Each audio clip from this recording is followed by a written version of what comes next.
دماكو مرو بري خود دايا كلار للسري مرو راستي كوشكا كيتي كوشكا محمود باشاي جافا كو دستردما دسلاتا محمود باشاي جاف بفرماناوي او كوشك هاتا اوكرن دي دماكو تلي كوشكا يجتماشتكا كوشك هدي بسر هبدودتي لبركو ناينو جنكرن لغوري كوتيا غوتن حكومة هرما كردستاني بريار دا بكو نزیکا 600 میلیون دیناران ترخان بکشبونین دیستان و جن کرنا به کشکی لحظانی نها اف کشک نهاتیان و جن کرن بجا اف کشک دکبه گنده تازه ده وکی کما بحث کر لکلاره ام بهفره دیروکا به کشکی ناس بکن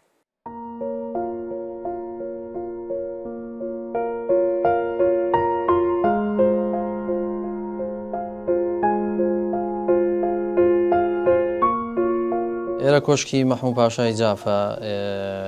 دەکەوێتە گوندی تازە دێ کە نزیکەی 9 کیلۆمەتر لە شاری کەلارەوە دوورە. ناوەکەشی کە ئێستا ماڵی کۆشکی مەحموود پاشای جا بەڵام لە کۆندا پێوتراوە قەڵای پاشا خەڵکەکە ئەوانی کە هاتوون سەردانیان کرد هەر بە قەڵای پاشا ناوبانگی دەرکردووە کە لە هەردوو پاشا مەحموود پاشای جاف و حەمە پاشای باوکیەکە کە ئەم ناوە لەوە وەرگیرەوە بەڵام دواتر لە ساڵی 2010 کە یەکەم ڕێبەری شوێنەواری گەرمیان دروست کرا ئێرە بە کۆشکی مەحموود پاشای جاف ناوزەند کراوە لە ڕووی مێژوویەوە بە شێوەیەکی گشتیە گەڕێتەوە بۆ چارەکی سێمی سەدەی 19 زاینی بەڵام بەپێی ئەوەی کە ئەو لێکۆڵینەوانی لەسەر کراوە کە زیاتر لە ژیانی مەحموود پاشای جاف کۆڵراوەتەوە ئەو کاتانی کە مەحموود پاشای جاف لە گەرمیان بۆ لێرە ماوەتەوە لە نێوان ساڵانی 1878 بۆ 1882 پێ ئەچێ ئەم کۆشکە لەو سەردەمە دروست کرابێت بەڵام بەشێک لە کۆشکە سەرەکیەکان کە ئێستا پێک دێ لە سێ بەشی سەرەکی پێشتر دروست کراوە حەمە پاشای باوکی دروستی کردووە دواتر مەحموود پاشای جاف هاتووە فراوانی کردوێتەوە بەشێکیان بەشە سەرەکیەکەیە کە ئێستا ئەمە لێرە قسەی تیاکەین پێک دێ لە دوو نوهۆم و هۆڵێکی زۆر گەورە با بڵێن کە لە چاو ئەو بیناسازی کە ئێستا لێرە ئەبینێت هۆڵێکی گەورەی بۆ دروست کراوە و دوو بەشی تری هەیە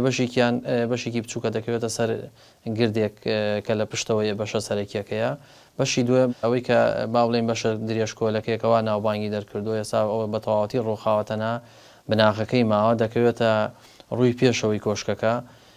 بەشی سەرەوەی ئەوەی کە لەسەر گردەکە دروست کراوە پێمان وایە کە لە کۆنا حەمە پاشای جاف کە باوکی مەحموود پاشای جافە دروستی کردووە بۆ سەرپەرشتیکردنی یانی لە ڕووی ئیداری و کاروباری عەشیرەتەکەی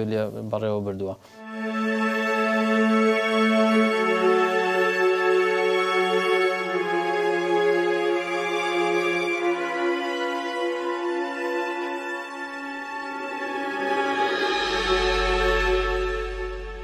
طبعا هەموو ئەو بینایانەی کە ناوچەی گەرمیان دروست کراوە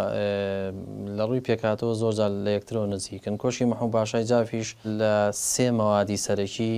ناوچەکە دروست کراوە یەکێک لەوانە کە تاوێری بەردینە با بڵێن و خڕەبەردە ئەو بەردە خڕەبەردەی کە ئێستا لێرە هەیە بەڵام شێوە زبرەکەی بەکار هاتووە لەگەڵ هەندێک لە بەشەکانی خشت بەکار هاتووە بەڵام بە شێوەیەکی گشتی قسڵی تیا بەکاراتوە لەگەڵ گەچی ئەو سەردەمەکە گەچێکی زیاتر پخت بووە تەبانم بینایە جگە لە کاریگەری مرۆیەکەی کە لێرە نزیکە لەو گوندانەوە خەڵکیی زۆر دێنە کناری سیروان و خەڵکی مەردار و ئاژەڵداری هەیە لێرە دێنە شوێنەکە تەسیراتی هەبووە لەسەری بۆ بەکارهێنانی و پیسکردنی لە هەمان کاتەکە شوها کاریگەریکی زۆری هەیە لەسەری چونکە بۆ خۆی بیناکە لە حاڵەتێکی باشانیە و ئێمە گومانەکەین کە ئەگەر ئەم زستانانەی دابێت بە زستانێکی پڕباراناوی بێ پێچێ هەموو کۆشکەکە بڕوخێت. بە شێوەی گشتی لە ساڵی 2011 دەرخسەیەکی باشی بۆ ئامادەکرا و پێشکەش کرا لە ساڵی 2012 بۆ 2013 بڕی 600 میلیۆنی بۆ تەرخان کرا لەیان حکوومەتی هەرێمی کوردستانەوە کە مەسەڵەن چۆن بکرێتە شوێنێکی گەشتیاری یان چۆن ئەگەر نۆژەم بکرێتەوە لە چ بەشێکەوە دەست پێ بکات بەڵام دواتر کە شەڕی داعشی بەسەر هات و ئەو قەیرانە ئابووری کە ڕووی لە هەرێمی کوردستان کردن پرۆژەی وەستان ئێستا لە پلان و بەڕامەدایە کە جارێکیکە بڕێکی بۆ تەرخان بکرێت هیچ نەبێت کە بەشە سەرەکیەکەی کۆشکە ئەم بەشەی ئێمە قسەی تیاکەین نۆژەم بکرێتەوە تاوان ئەم کۆشکە بە هەر سێ بەشەکەیەوە گرنگیکی تایبەتی خۆیە یەکەم لەم جۆرە بیناسازەی کە ئێستا لە ڕووی نەخشەوە یان لە ڕووی هەیکەلێتی ئەم بینایەوە یەکێکە لە بینا دەگمەنەکان لە هەرێمی کوردستان با بڵێن لەو چوارچێوەیە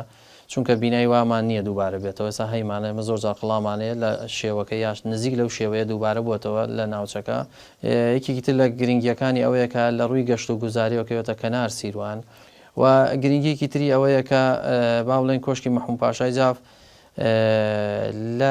کەلار و دەوروبەری کە بینای کەلەپوری زۆر کەمە ئێمە بتوانین هیچ نەبێ ئەو دووسێ نمونەی کە لە کەلار بۆ خۆی وەکو خەزایەک هەیە بیبارێزین بۆ ئەوی خەڵکانێکە هاتە ناوچەکە جگە لە مۆزەخان بتوانن سەردانی ئەم یەک دوو بینایە بکەن.